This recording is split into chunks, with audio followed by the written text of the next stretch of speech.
Hey, it's Dr. Schmidt. So I'm gonna try a new thing where I do a video at the end of my clinical day. So we're talking Tuesday, Wednesday, and Thursday nights after 6 p.m. Eastern time when I'm done. And I'm gonna just share a few interesting notes, clinical notes, successes, tidbits that I have with my patients. And of course, I'll get all their permission. I'll have HIPAA release waivers for sharing their story. I won't ever say anybody's name. But these will be quick, just a few minutes, 5 minutes or so. So here, I'm gonna start with today. Here is my first one. So I just had a conversation with a new patient. This is a long distance over the phone, and he's overweight, and he eats bread and pasta and rice, mostly pasta and rice. And I asked him, has anybody ever told you that that's the problem? And he said no. So all the doctors that he's seen with various health conditions that he's had, nobody's ever told him that he's got to stop the pasta and the rice. So this is what I've sort of mentioned throughout a lot of my videos, where I talk about how medicine is so far off with how to take care of the human body. They just drug symptoms and they cut you with a knife and they'll save your life, but then you go home and you keep eating the things that are causing the problem in the first place.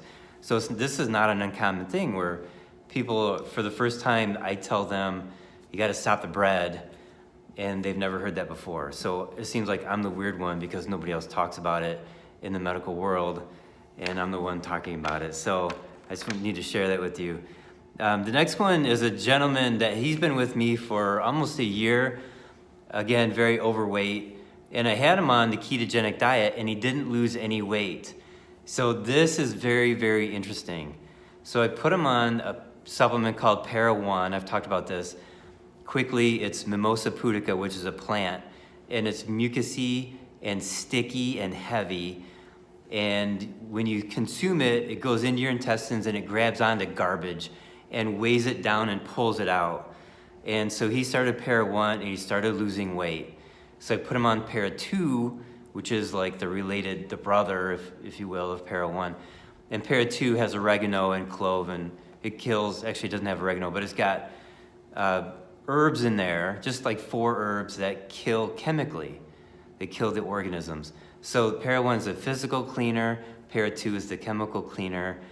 And together with those two, plus the ketogenic diet, he's down 66 pounds in a little bit less than a year. So this just shows you that there are people that don't respond to a diet, even the ketogenic diet, because there's organ dysfunction.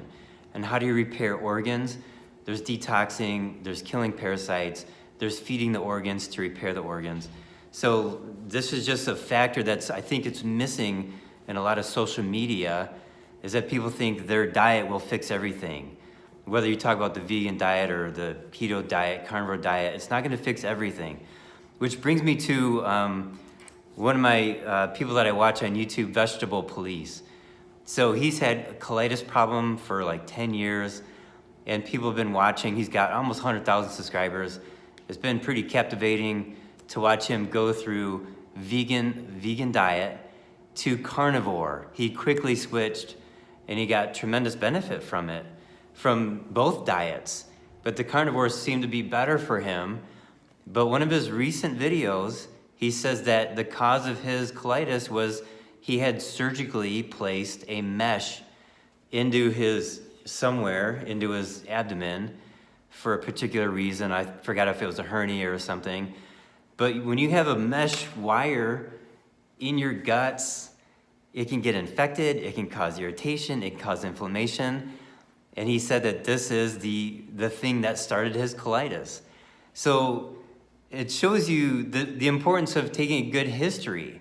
So there's a question I ask all the time, and that is, what happened just before your health started to decline?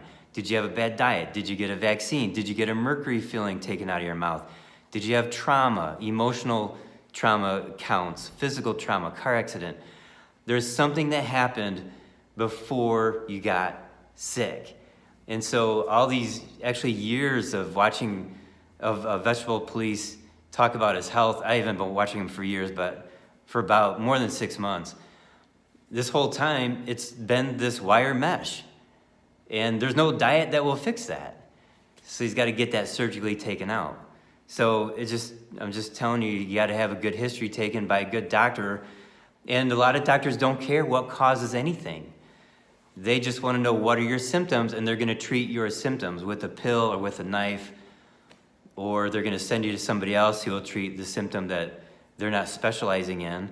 But it's really rare for a doctor to say what happened just before you started to get sick. What may have caused this in the first place? Okay, the next clinical note, this is a success story. I have a gentleman that I saw today fly in from the other side of the country. This is the second time that he's seen me in 2 months. And I put him on Para 1. And 6 weeks after he started this Para 1 supplement, he was going to the bathroom and he stood up from the toilet and he felt something hit the back of his thigh. And it was a 1.5 foot tapeworm. And anyways, that kind of stuff happens. Now I'm bringing this up because parasites occur all the time. And I consider myself a general practitioner, of course, holistic, but I have people talking to me about parasites coming out of their butt at least once a week. GPs, whether you're a medical doctor, holistic doctor, if you deal with supplements, your patients should be pooping out parasites at least once a week. You got somebody in your patient base once a week telling you about an arthropod or segments, little tapeworm segments that look like rice, or the mucoid plaques, or the nests. They come out, it looks like tapioca pudding. It's like a white filmy with eggs in it. It's like a nest. These are things that should be coming out of your patients. And what does it take to find this? Well, there are stool tests, and I do the muscle testing biofeedback, which is way better than a stool test.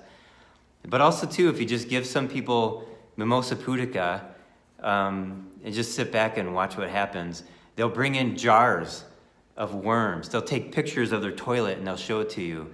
It's absolutely disgusting. And I have a policy, I don't want to see that anymore. And here's why. I'm going to finish off with this one story. Years ago, 2007 was the year that I really understood parasites really well. I figured out a really good way to find them and when to find them and how to do that. And I had so many patients getting parasites out of their bodies. I thought to myself, I would say probably 80% of the population probably has parasites, based on about 6 months of me, really figuring out how parasites work and how to get them out. And around that time, Dr. Oz had his TV show back then. He said that he thinks 90% of Americans have parasites. And I was like, well, I can buy that. I understand that. So during this time, one day I had a really rough day at work, and I was just exhausted by the end of the day. And I walked to the back of the office where my desk is, and I approached my desk, and here's this big mason jar filled with tapeworms. And somebody had set it on my desk, and that's how I felt. I felt like my day was so rough. It was as if somebody put a jar of tapeworms on my desk, and sure enough, there it was sitting on my desk. And it was at that moment I was like, okay, I'm done. Don't bring me any little baggies or jars or pictures anymore. You can just tell me about them. Maybe you can draw them out on a piece of paper with a pencil, but that's it. I don't need to see any more. Okay, so there's my notes I wanted to share with you. Actually, no, I'm sorry, I have one more. These are on my piece of paper right here. I have a patient who we've been talking about probably 9 months, long distance, and she's got a chronic yeast infection, kind of from head to toe. And her fatigue 3 months ago was a 9 out of 10. She's very tired. Walking up the steps, she gets completely exhausted. I've sent her a bunch of different supplements. And when we talked 3 months ago, we talked about the carnivore diet. And she said that she's going to try it. And I was like, yes, it sounds great. Go for it. Let's see how it goes. Well, I talked to her today, and now her fatigue is only a 2 out of 10. She feels much stronger. And now it's time to try again to kill the yeast. Because when your body is weak, that means your immune system is weak. You can add in the oregano or other herbs to try to kill the fungus or dry it out or clean it out. But you really have to rely on the immune system. I mean, the immune system needs to be like a freight train, right? Like it wipes out everything. And so she's gonna try again with various herbs that worked for her before temporarily, but hopefully this time now, they're gonna work for her more permanently. So instead of them working for 8 days, hopefully they work for a month.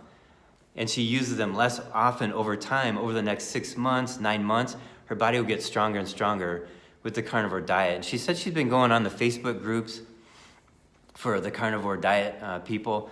And some people are like getting rid of their toenail fungus in 4 to 6 months. And that's great. I mean, it tells you that the amount of time. Some people get like the gurgling stomach because the microbiome has to shift from digesting vegetables or whatever over to digesting meat. So that shift includes gurgling and upset stomach. Maybe you end up with constipation. It can take months to get over that so that your body gets used to eating the extra meat that you had not been feeding it before. Okay, so there's a success story with the carnivore diet. I still personally am eating red meat usually once to twice a day, always every day, sometimes 3 times a day. Whereas, 6 months ago and earlier, I was only eating red meat twice a week. Okay, so now I'm doing it once or twice a day. And still feeling better and better. Going to the gym, lifting weights, feeling stronger and stronger.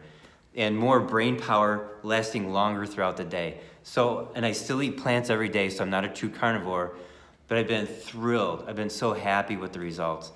So, okay, there's my update for January 2nd of 2019.